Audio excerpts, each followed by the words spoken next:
வாழ்க்கையில் எல்லாருக்கும் சாதிக்கணும்னு ஆசை எப்பவுமே இருக்கும். ஆனால் எப்படி சாதிக்கணும் அந்த மாதிரி டவுட் நமக்கு எல்லாருக்குமே வந்துகிட்டே இருக்கும். அந்த டவுட் எல்லாம் தீர்க்கிறதுக்காக ஒரு சிறந்த புத்தகம் எழுதியிருக்காரு ரோபின் சர்மா எழுதின 5am கிளப்.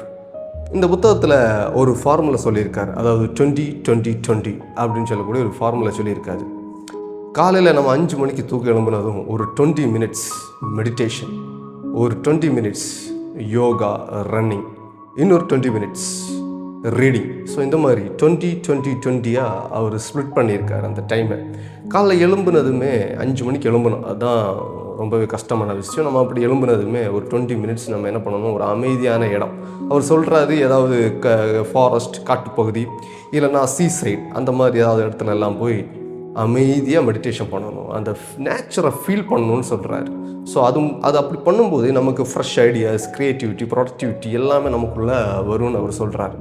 அது முடிஞ்சதுமே ஃப்ரெஷ்ஷாக நம்ம என்ன பண்ணணும்னா ஒரு வாக்கிங் இல்லைனா ரன்னிங், ஏதாவது ஒரு நல்ல ஒரு உடற்பயிற்சி நம்ம பண்ணணும். நம்ம உடம்புலேருந்து ஸ்வெட்டிங், வேர்வை வெளியில் வரணும், அந்த அளவு நம்ம ஹெவியாக ஒர்க் அவுட் பண்ணணும்னு அவர் சொல்கிறாரு. ஸோ அப்படி பண்ணும்போது நம்ம மூளையில் இருக்கக்கூடிய அந்த ஒவ்வொரு நர்வ் சிஸ்டம், நரம்புகள் எல்லாமே நல்லாவே ஒர்க் அவுட் ஆகும்னு சொல்கிறாரு.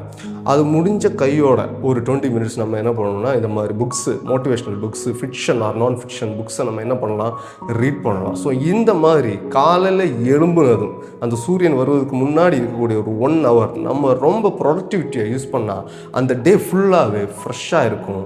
நமக்கு எந்த வித டென்ஷனும் இருக்காது, எந்த வித கவலையுமே இருக்காது. ரொம்ப ஃப்ரீயாக நம்மளால் திங்க் பண்ணி காமாக ஒவ்வொரு விஷயத்தையும் நம்ம செஞ்சு முடிக்க முடியும். அப்படி செஞ்சால் வாழ்க்கையில் வெற்றி அடைய முடியும் அப்படின்னு இவர் சொல்கிறாரு. அதுதான் இந்த புத்தகம், the 5am club by Robin Sharma.